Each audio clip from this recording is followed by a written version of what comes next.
Hello all, I'm Krisha from Learn and Have Fun with Krisha, and I'm back with another video on the topic, the main organ of the Indian government, that is the Union Executive. So we've already studied about the central legislature, and now we'll be studying the Union Executive as I told you in the last video itself. Now, as I told you, these Union Executive, the Legislative and the Judicial, they're all parts of the Parliament of India. So that is what we are going to study in this video. So before we move on, let us see the main branches of the government, the three main branches. They are the legislative, the executive and the judicial. So we've already studied about the legislative and now we'll be studying about the executive, while in the next video we'll be studying the judicial. Now the Union Executive consists of the President, the Vice President, the Prime Minister and the Council of Ministers.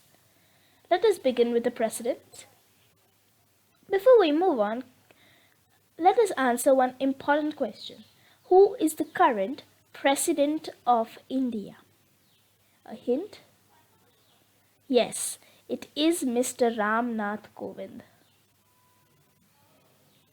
Now the President, the Article 52 of the Constitution of India states that there shall be a President of India. The Article 53 states that the executive powers of the Union shall be with the President, and the President is the first citizen and the head of the country. Now let us see the qualifications needed to be the President of India. The foremost should be a citizen of India, should be at least 35 years of age, should be qualified for the election to the Lok Sabha, should not hold an office of profit under the government, and most important, should be of a sound mind. Now let us see the term of the office of a president. It is 5 years, but the president can be impeached earlier. Now election. The election held for the president is no direct election. So the people living in the country do not vote for the president, but they indirectly vote. So how? There is ballot system, but how? The members of the MPs and the MLAs vote for the president. Now the election, the president is elected indirectly by an electoral body or college consisting of the elected members of the Houses of the Parliament, that is the MPs, the elected members of the state legislative assemblies, that is the MLAs, and the elected members of the legislative assemblies of Delhi and Puducherry. Now let us see the taking oath of the President of India. The oath of office to the President is administered by the Chief Justice of India and in his absence the senior-most judge of the Supreme Court available. Now moving on to the removal or the impeachment of the President. The reasons for the removal can be violating the Constitution, and the process of removal is called as impeachment, as I told you earlier, and this resolution for the same can be moved in either house of the Parliament. So there is no specific house that is having the right to removal of the President. Now moving on to the salary of the President. The President gets a salary of rupees 1,50,000 per month, and he is also entitled to a free, well-furnished residence called the Rashtrapati Bhavan. Now let us see the powers of the President. The President has the following powers: legislative powers, executive powers, financial, military, judicial, and emergency powers. Let us see each of these in detail. Beginning with the legislative powers, the following are the powers of the President: summon or dissolve the Parliament, address the first session, nominates 2 Anglo-Indians to the Lok Sabha and 2 members to the Rajya Sabha. No bill becomes law without his or her assent. Veto power to withhold a bill. Now a veto power is where if this vote, so veto power is a special vote that can be casted only by the President, and if this power is where the President can vote. So if there is a bill that has to be passed, but the President has denied to the vote, has denied to the bill, then since he's having the veto power, the bill will be cancelled. Now he also has the issue ordinances. Now let us see the executive powers. All administration is carried on in his or her name. He appoints the Prime Minister and the Council of Ministers, appoints highest constitutional functionaries like the Chief Justice, the Chief Election Commissioner.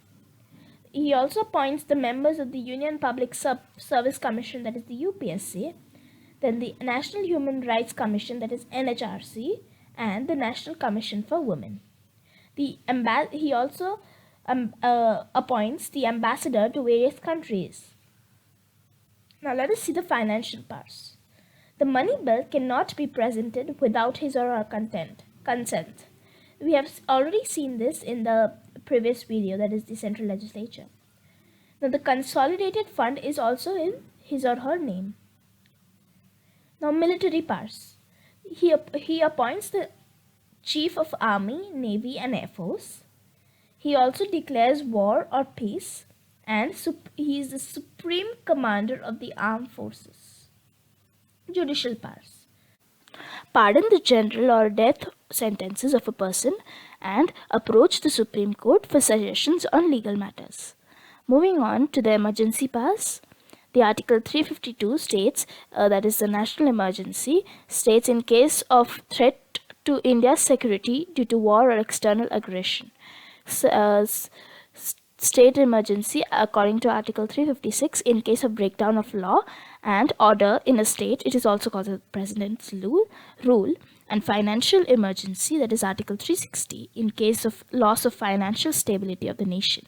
In case of any of these happening, the laws of the Constitution can be violated. This is what the emergency powers are. Moving on to the Vice President.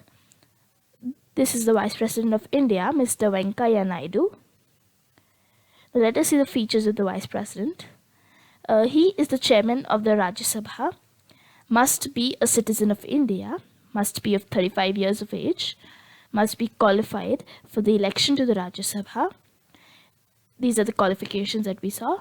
Now moving on to the salary. He gets a salary of 1,25,000 per month along with daily allowance as permitted to the MPs, that is the members of the parliament.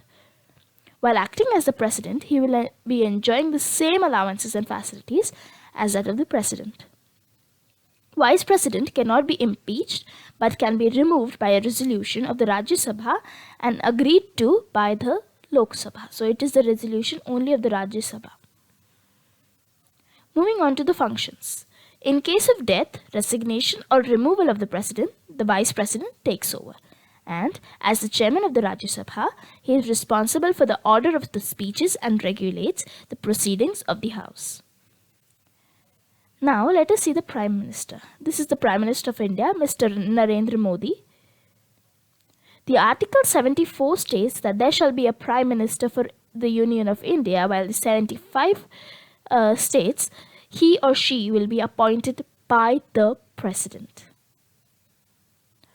Now let us see the appointment of the Prime Minister.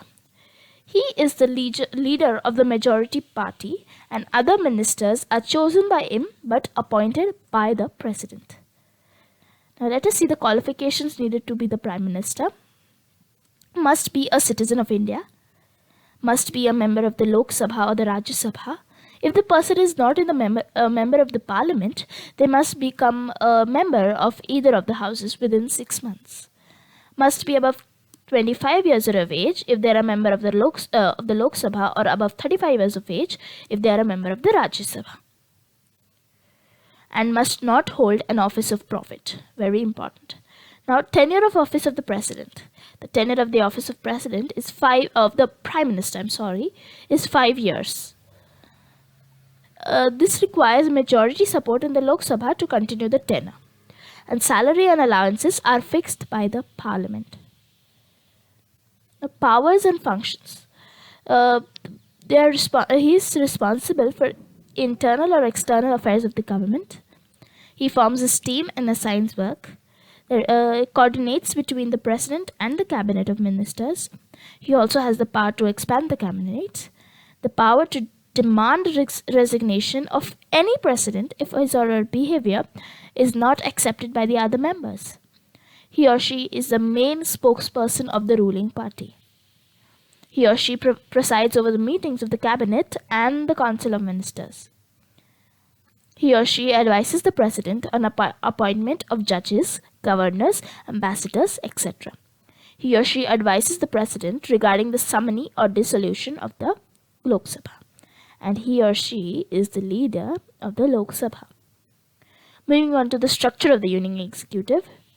The president, then comes the vice president, prime minister, the council of ministers.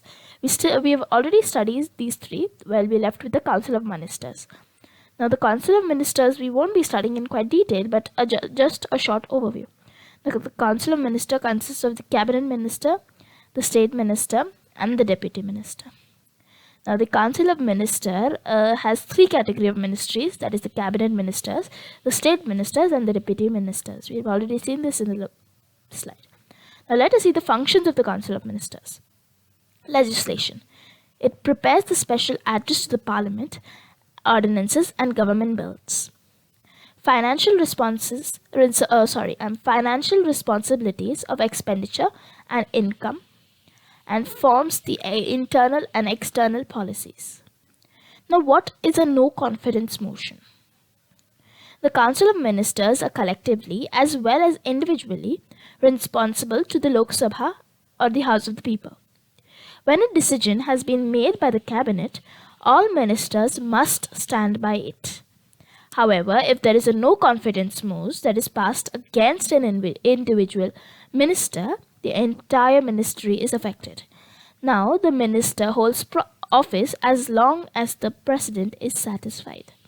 So, this no confidence motion is where if there is a no confidence vote passed against a specific individual minister, then the entire ministry that is there is affected. So the entire ministry, the entire government has to leave its work. But that is only until the president is satisfied by it. Now, moving on to the methods of ensuring ministerial responsibility. Questions being put before ministers who are required to answer them satisfactorily. Moving an adjournment motion for the discussion of important issues. In this, the House proceedings can be adjourned for discussing the matter of urgent public interest. No confidence motion. So, if the motion put by the opposition party is carried, it means that the government has lost confidence of the House and must resign. With this, I would like to end my video here. Thank you so much for watching, and don't forget to like, share and subscribe. And also, there is the assessment link waiting for you in the description box as well as in the comments. Do check it out. Meet you in the next video where we'll be seeing the judiciary. Thank you.